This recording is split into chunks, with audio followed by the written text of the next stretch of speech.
Bonjour à tous, pour cette première présentation, nous allons présenter les différents tests que l'on peut retrouver au sein des écoles ou dans les différents magasins. Voici ici les optotypes allant de 1/20 jusqu'à, regardez, 1 dixième, 1,5 dixième, 2, 3, 4 dixièmes, pour aller jusqu'à 15 dixièmes, donc l'acuité visuelle la plus fine ici, tout en bas, 10, 12, 15 dixièmes. Pour les illettrés ou pour les étrangers, vous avez aussi les chiffres, donc 1 dixième, etc., plusieurs chiffres. Donc en rappelant que pour valider une acuité visuelle, il faut que le sujet lise au moins la moitié de la ligne.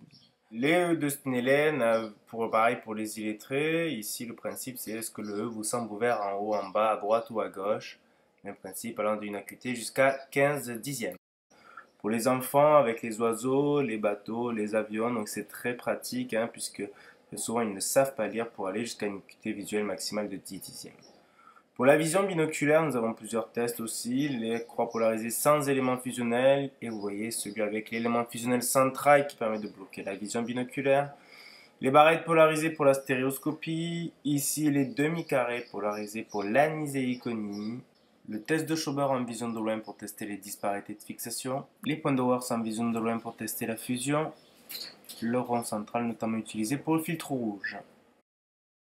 Le cadran de parents utilisé dans les examens préliminaires, la croix de Jackson en vision de loin notamment utilisée pour l'équilibre bioculaire, les points de Malte pour les CCR, un test rouge-vert utilisé dans les examens préliminaires pour mettre en évidence une myopie ou une hypermétropie, un test rouge-vert polarisé en cas d'aniséo-acuité pour l'équilibre bioculaire et pour l'iso-acuité, les lignes d'optotype polarisées.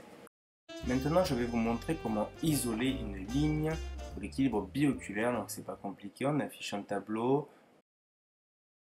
et on isole la ligne avec la touche correspondant sur la télécommande. Ensuite, vous pouvez monter ou descendre de ligne à votre guise. Pour le masquage aussi, vous pouvez isoler une lettre, donc une lettre relativement symétrique, et vous pouvez naviguer de l'une à l'autre.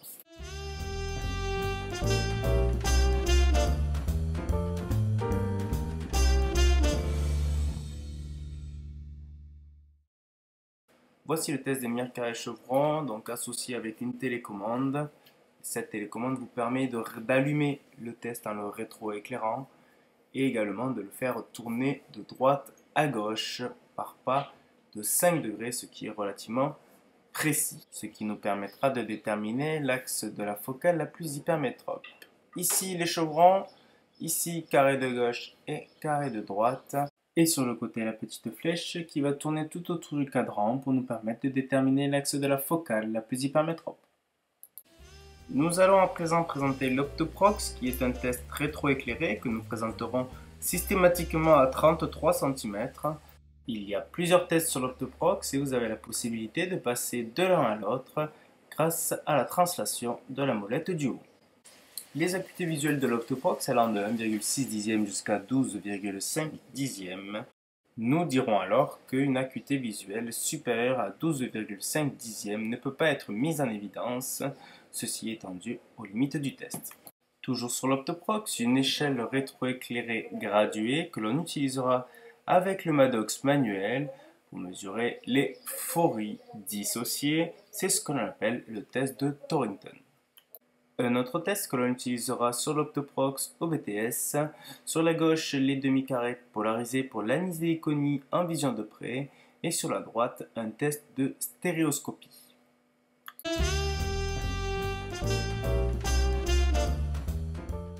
Nous allons maintenant voir le test de Laurent Galinier pour relever une acuité visuelle en vision de près, qui est constitué de deux parties. Donc cette première partie avec les acuités visuelles qui sont déterminées sur le côté en dixième, vous voyez jusqu'à 12,5 dixièmes. Ce test se présentera toujours à 40 cm. Nous demanderons au sujet de lire le texte correspondant. Ici, à chaque ligne correspond une acuité visuelle en dixième. Par exemple, pour cette ligne verte, correspond à une acuité visuelle de 2,5 dixièmes à 40 cm, en rouge 5 dixièmes, ainsi de suite pour arriver jusqu'à 10 dixièmes, voire 12,5 dixièmes pour la plus petite. En bas, nous avons un test qui permet de mettre en évidence les problèmes de vision des couleurs, c'est-à-dire les dyschromatopsies.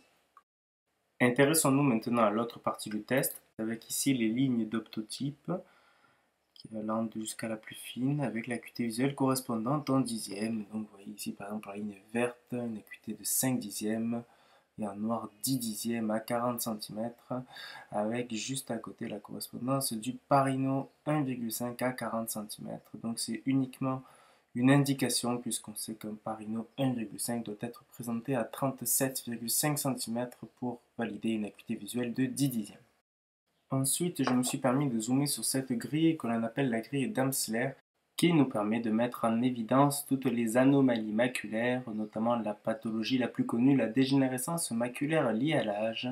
On demandera au client de fixer le rond central et de nous dire s'il y a présence de métamorphopsie, c'est-à-dire est-ce que les lignes droites lui semblent bien droites ou est-ce qu'elles lui semblent un petit peu déformées.